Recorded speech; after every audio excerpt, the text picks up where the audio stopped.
बिस्मिल्लाहिर्रहमानिर्रहीम। अस्सलाम वालेकुम वरहमतुल्लाहि वबरकातुहू। आज आपकी ऑनलाइन लेक्चर्स की सीरीज़ का 5th सेशन है, जिसके अंदर हम पढ़ेंगे ऑपरेशन ऑन सेट्स।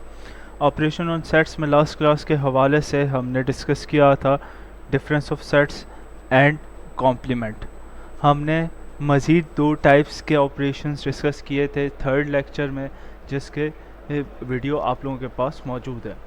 अब हम लोगों ने यहाँ पर डिस्कस करना है कि किस तरह से हमने वेन डायग्राम्स बनानी है। आज की क्लास में वेन डायग्राम्स पर डिस्कस किया जाएगा। उससे पहले आप लोग सब अपनी नोटबुक्स और अपने कोर्स बुक्स साथ लेके बैठें, ताकि आप लोगों को कोई भी चीज़ रेफ़र करने में आसानी हो। दूसरी बात, आप लोगों को कोई भी क्वेश्चन या फिर कोई भी चीज़ ऐसी याद आए तो आप उसको याद रखने के लिए प्लीज़ लिख लीजिएगा, ताकि आप लोग ऑनलाइन सेशन में फिर सवालात पूछ सकें। बिस्मिल्लाहिर्रहमानिर्रहीम। आज की इस्लामिक मोटिवेशन हज़रत जाबिर रज़ी अल्लाह अन्हु हुज़ूर सल्लल्लाहु अलैहि वसल्लम का इरशाद नकल करते हैं कि जिसने दिन में 5 दफ़ा नमाज पढ़ी वो गोया ऐसा है जिसने अपने आप को दिन में 5 बार पाक कर लिया।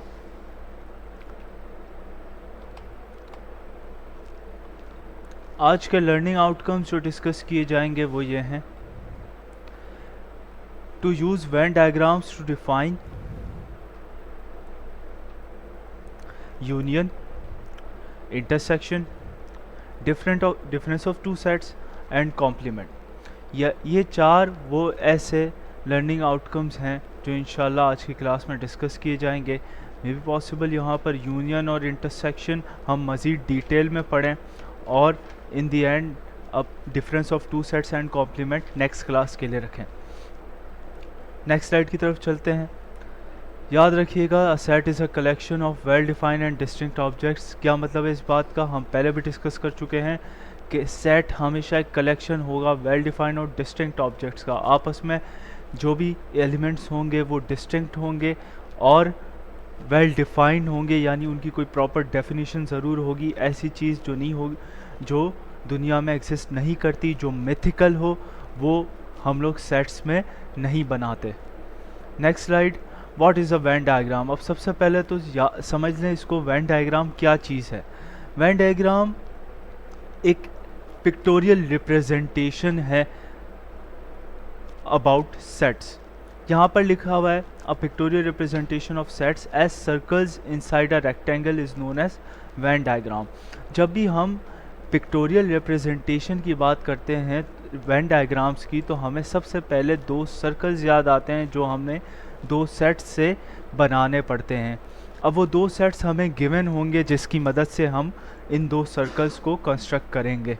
क्या प्रोसीजर होगा, क्या वेन डायग्राम किस तरह कंस्ट्रक्ट होगी, किस तरह उसके अंदर एलिमेंट्स लिस्टेड होंगे, वो इंशाल्लाह डिटेल में डिस्कस करेंगे जब हम सवाल कंसिडर करेंगे। फ़िलहाल ये याद रखने वाली चीज़ है कि हम जितने सेट्स यूज़ कर सकते हैं वेन डायग्राम में, चाहे हमारी मर्ज़ी है, हम जितने सेट्स यूज़ कर सकें हम करेंगे। आपके कोर्स में फ़िलहाल 2 सेट्स का ज़िक्र है, तो हम पर्टिकुलरली एक सवाल या एक पार्ट करते हुए सिर्फ 2 सेट्स को ही कंसिडर रखेंगे। अब यहाँ पर मज़ीद याद रखने वाली बात यह है कि A and B are 2 sets represented by a circle. याद रखिएगा कि जो सर्कल से रिप्रेजेंट होता है वो एक सेट होगा जो अंडर कंसिडरेशन होगा। हम उसके साथ कोई ऑपरेशन परफॉर्म कर रहे होंगे, चाहे वो यूनियन हो, इंटरसेक्शन हो या डिफरेंस ऑफ टू सेट हो। याद रखिएगा, इसके अंदर रेक्टेंगल शो करता है यूनिवर्सल सेट को। यूनिवर्सल सेट एक ऐसा सेट जिसके अंदर हमें तमाम सेट्स अंडर कंसिडरेशन मिलते हैं। फॉर एग्ज़ाम्पल, अगर कोई भी सेट की बात करूं, नेचुरल नंबर्स के सेट की बात करूं, फॉर एग्ज़ाम्पल एक सेट बना रहा हूं 1, 2 और 3 का, क्या ये नेचुरल नंबर के सबसेट हैं। एक सेट बना रहा हूं 5, 6, 7 का, क्या ये नेचुरल नंबर के सबसेट हैं। अगर फॉर एग्ज़ाम्पल यूनिवर्सल सेट एक नेचुरल नंबर है, तो सारे ऐसे एलिमेंट्स आएंगे अंडर कंसिडरेशन जो नेचुरल नंबर्स होंगे। ए एंड बी वो ऐसे 2 सेट्स होंगे जो यूनिवर्सल सेट के सबसेट होंगे। सिमिलरली यूनिवर्सल सेट उनका क्या होगा, सुपर सेट होगा। नेक्स्ट स्लाइड की तरफ मूव करते हैं। Point to remember, if A and B have something in common, they are drawn like this. मैंने एक डायग्राम यहाँ पे शो की है कि अगर कुछ कॉमन होगा तो आपके राइट हैंड साइड पे जो डायग्राम बनी हुई आ रही है उससे मैं इसको शो करूँगा। For example A and B में कुछ कॉमन है, तो ये जो पार्ट है ये रिप्रेजेंट करेगा उनके कॉमन एलिमेंट्स। ठीक है, याद रखिएगा इस बात को। ये पार्ट किस चीज़ को शो करेगा? ये पार्ट शो करेगा उन सब के कॉमन एलिमेंट्स जो ए और बी अंडर कंसिडरेशन है। याद रखिएगा कि ज़रूरी नहीं है हमेशा एग्जाम्पल्स में ए और बी आए, कोई भी दो सेट्स आ सकते हैं, बी और सी भी आ सकते हैं, डी और ई भी आ सकते हैं, डिफरेंट टाइप्स ऑफ सेट्स भी आ सकते हैं। मैं इसको हाईलाइट कर देता हूँ ताकि आप लोगों को इसका आइडिया अच्छी तरह हो सके। मैं यहाँ पर जो हाईलाइटेड पार्ट दिखा रहा हूँ वो highlighted part represents the common thing.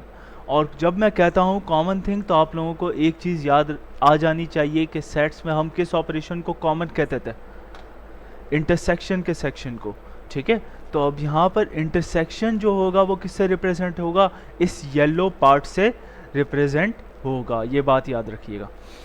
Similarly अब हम नेक्स्ट थिंग की तरफ मूव करते हैं। But when A and B does not have anything in common they are drawn like this. जब ए और बी में कुछ कॉमन नहीं होगा तो हम उनको सेपरेटली ड्रॉ करेंगे। इन तरह के सवालात आप लोगों की कोर्स में नहीं है। अगर फॉर एग्ज़ाम्पल ऐसा कोई सवाल मुझे एग्जाम्पल के तौर पे देना पड़ा तो इंशाल्लाह नेक्स्ट सेशन में दूंगा। ठीक है, इस सेशन में हम कंसिडर करेंगे क्वेश्चन नंबर 7 बुक का। तो अभी फ़िलहाल समझ लें कि वेन डायग्राम्स क्या है, फिर मूव करते हैं इससे नेक्स्ट स्लाइड की तरफ।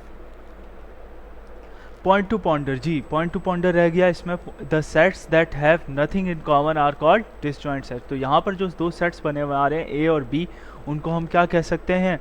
डिसजॉइंट सेट्स भी कह सकते हैं। नेक्स्ट स्लाइड की तरफ चलते हैं।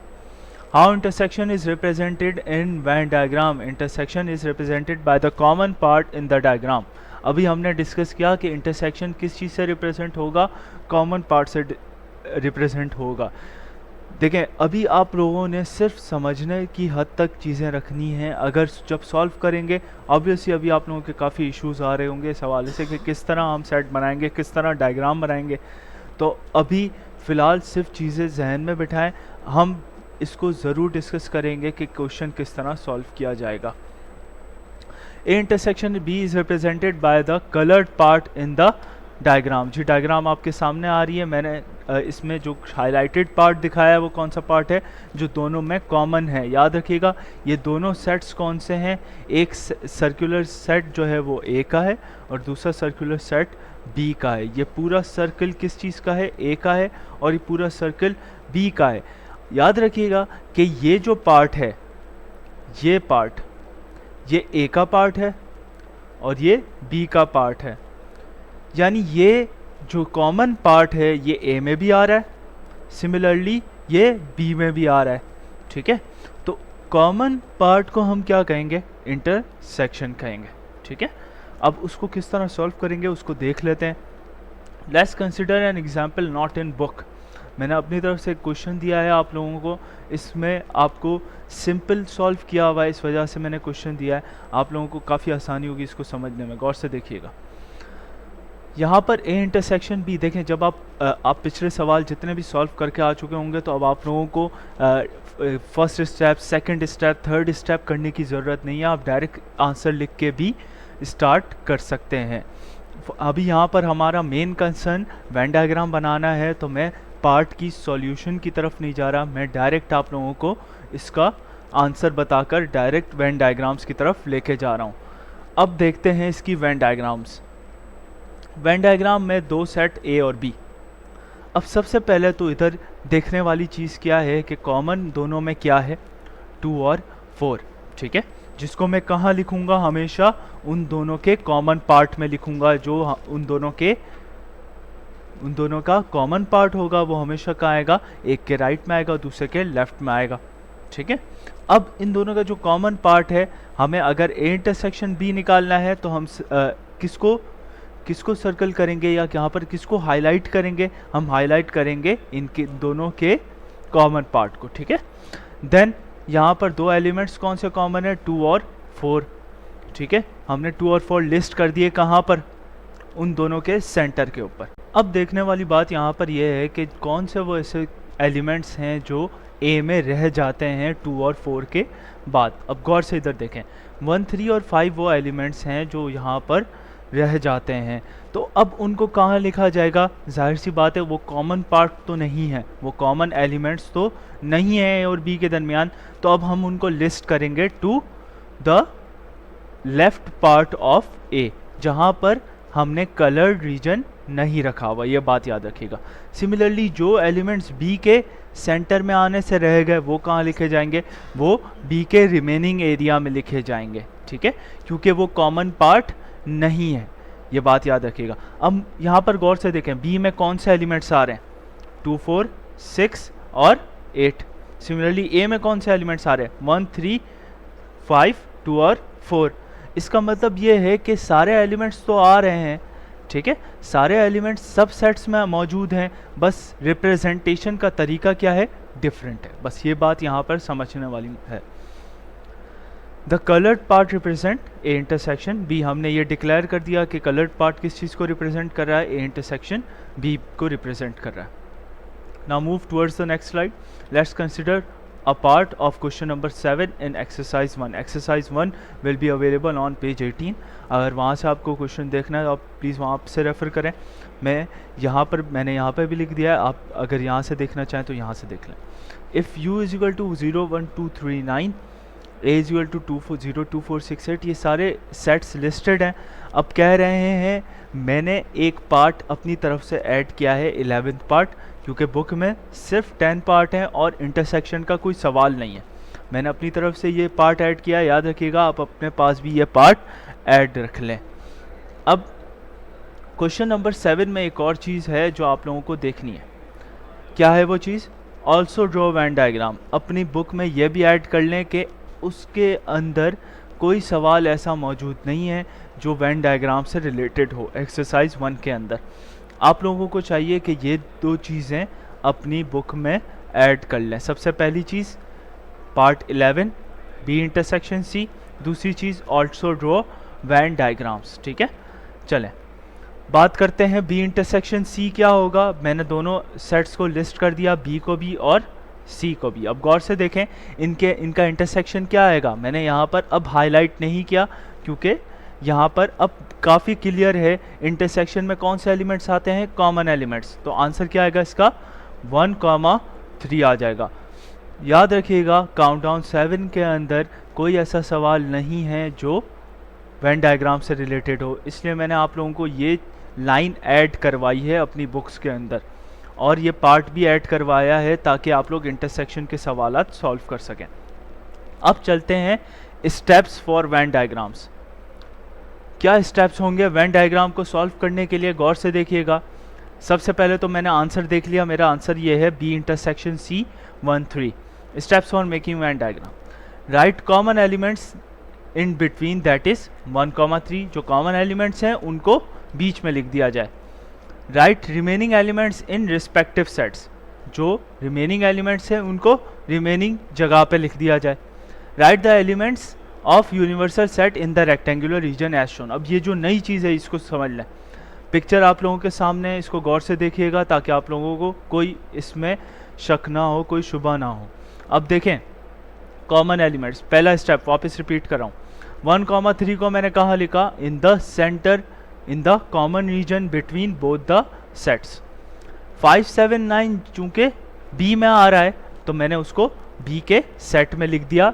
वहाँ नहीं लिखा जहाँ सेंटर है, मैंने कहाँ लिखा, जो रिमेनिंग पार्ट है।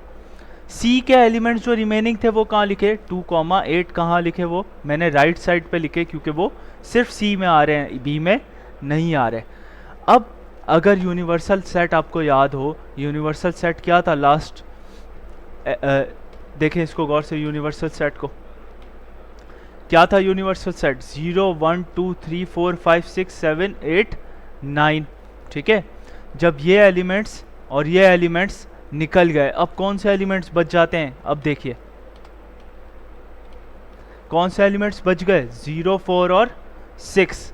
अब मुझे गौर से देख के बताएं क्या सारे एलिमेंट्स मौजूद हैं, क्या सारे एलिमेंट्स आ गए यूनिवर्सल सेट के? गौर से देख लेते हैं। 0 आ गया, 1 2 3 4 5 6 7 8 और 9, यानी यूनिवर्सल सेट के तमाम एलिमेंट्स आ जाने चाहिए। मैं वापस रिपीट कर देता हूँ इस चीज़ को। मैंने कहा 1,3 जो कॉमन पार्ट है वो कहाँ आएगा? सेंटर में आएगा। जो आपका रिमेनिंग पार्ट है वो उनके रिस्पेक्टिव सेट्स में आ जाएगा, ठीक है। बी के रिस्पेक्टिव सेट में उसके रिमेनिंग एलिमेंट्स, सी के रिस्पेक्टिव सेट में उसके रिमेनिंग एलिमेंट्स। यूनिवर्सल सेट में जितने बच गए जो यूनिवर्सल सेट में नहीं आ रहे, कौन सा नहीं आ रहा? देखो इनमें बी और सी में 0 नहीं आ रहा तो मैंने 0 यहाँ लिख दिया। और कौन सा नहीं आ रहा? 1 आ गया, 2 आ गया, 3 आ गया, 4 नहीं आ रहा तो मैंने 4 लिख दिया, 5 आ गया, 6 नहीं आया, 6 मैंने यहाँ लिख दिया। इसी तरह मुझे हर सवाल में यूनिवर्सल सेट में जो एलिमेंट्स आ रहे होंगे उनको अलग से रेक्टेंगल में लिखना होगा। याद आएगा आप लोगों को जब हम पहली स्लाइड पढ़ रहे थे जिसमें मैंने कहा था रेक्टेंगल बनेगा। रेक्टेंगल यूनिवर्सल सेट को रिप्रेजेंट करता है। वो सारे एलिमेंट्स जो बी और सी में नहीं आ रहे वो कहाँ आएंगे? Outside the circular region, rectangular region में, ठीक है। नेक्स्ट स्लाइड की तरफ चलते हैं। How to represent union in Venn diagrams. Intersection हमने सीख लिया, यूनियन हम सीख लेते हैं। Union is represented by the merge of A and B. हमें याद है कि यूनियन क्या होता है? Merge of A and B. Therefore the total circular region is the union of A and B. अब मुझे बताएं कि intersection is shown by the common part. मैंने यहाँ पर 2 सेट्स बनाए, ये शो करता है इंटरसेक्शन को। यूनियन किस चीज़ को शो करेगा? Union is the merge of A and B, यानी ए एंड बी में जितनी चीज़ें होंगी वो सारी आ जाएंगी यूनियन में। तो मैं किस चीज़ को सर्कल करूँगा? तमाम सर्कुलर रीजन को सर्कल करूँगा। इसको अगर क्लियर नहीं है आपको, हम देख लेते हैं गौर से। चलें अब इसको गौर से देखिएगा। Note that there is no shading in the rectangular region. Venn diagram आपके सामने देखें, वेन डायग्राम को गौर से देखें। यूनियन में कहाँ शेड होगा? कहाँ हमारा सर्कुलर रीजन होगा? जी, यूनियन में कहाँ शेड होगा? यूनियन में तमाम पार्ट जो सर्कुलर रीजन है वो शेड किया जाएगा, यानी ए और बी का तमाम पार्ट। अब लिखने का तरीका क्या होगा? पहले सॉल्व कर लेते हैं क्वेश्चन ताकि आप लोगों को आसानी से समझ आ सके। बी यूनियन सी एक सवाल है क्वेश्चन नंबर 7 का पार्ट 3, उसको हम सॉल्व करने जा रहे हैं। बी और सी को ही कंसिडर कर रहा हूँ ताकि आप लोगों को आसानी हो समझने में। पहले मैंने इनका सॉल्यूशन कर दिया है। बी सेट को लिखा पहले, फिर यूनियन का साइन बीच में लगाया, फिर सी सेट को लिखा। अब देखें इन दोनों को यूनियन करेंगे, जो तो कॉमन एलिमेंट्स हैं उनको एक बार लिखेंगे और बाकी सारे एलिमेंट्स को एक एक बार लिख देंगे। तो क्या आ जाएगा आपका सेट? 1 2 3 5 7 8 9, ठीक है। ये यूनियन आया बी और सी का, ठीक है। नेक्स्ट स्लाइड में हम इसकी वेन डायग्राम देखते हैं। उससे पहले point to pointer, once you are well practised in sets, जब आपको सेट्स सॉल्व करने में वेल प्रैक्टिस हो जाएगा तब आप लोगों ने क्या करना है? सिंगल स्टेप में ही आंसर लिख देना है। अगर आप इतने प्रोफिशिएंट हो चुके हैं, इतने मास्टर हो चुके हैं सेट सॉल्व करने में, तो आप लोगों को इसमें आसानी होती शुरू हो जाएगी। Practice practice and practice, maths require practice. और अगर आप लोगों ने इसकी प्रैक्टिस बखूबी की है, जितना मैंने होमवर्क दिया है, तो आप लोगों को इन सवालात को देखने में, समझने में मुश्किल ज़रा नहीं होगी। नेक्स्ट स्लाइड की तरफ मूव करते हैं। Let's discuss it's Venn diagram. Venn diagram discuss कर लेते हैं। आंसर हमारे सामने मौजूद है। वेन डायग्राम कैसे बनेगी? Venn diagram, the steps of Venn diagram are similar. जो स्टेप्स हैं वेन डायग्राम के वो बिल्कुल सिमिलर हैं, बस हमने शेड कहाँ करना है? सर्कुलर रीजन में। देखें गौर से, 1 और 3 जो कॉमन है दोनों में, वो कहाँ आ जाएंगे? दोनों के सेंटर में आ जाएंगे। 5 7 9 सिर्फ ए में है तो वो सिर्फ ए में आएंगे। 2 और 8 सिर्फ बी में है तो वो बी में आएंगे। इन तमाम को किस में आना है? ए यूनियन बी में आना है। तो इन तमाम को हमने क्या कर लिया? शेड कर लिया। और इस रेक्टेंगुलर रीजन को हम खाली छोड़ देंगे क्योंकि इसके अंदर शेड नहीं होगा, ये ए यूनियन बी का पार्ट नहीं है। अलबत्ता वो एलिमेंट्स जो ए और बी में नहीं आ रहे वो कौन से हैं? 0 4 और 6 हैं, ठीक है, जो कहाँ लिखे जाएंगे? रेक्टेंगुलर रीजन में लिखे जाएंगे। नेक्स्ट स्लाइड की तरफ चलते हैं। Home assignment, do question 7 1 to 4। Union आप लोगों को क्लियर होगा इंशाल्लाह।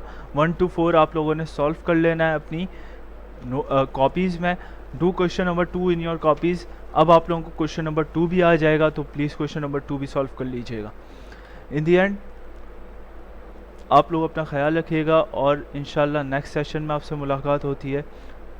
तब तक आप लोगों ने खूब प्रैक्टिस करनी है, जितने होमवर्क दिया है, जितना पुराना होमवर्क है बार बार प्रैक्टिस करें, एक ही सवाल की बार बार प्रैक्टिस करें, इससे भी काफ़ी फ़ायदा होगा आप लोगों को। जज़ाकल्लाहु खैरा।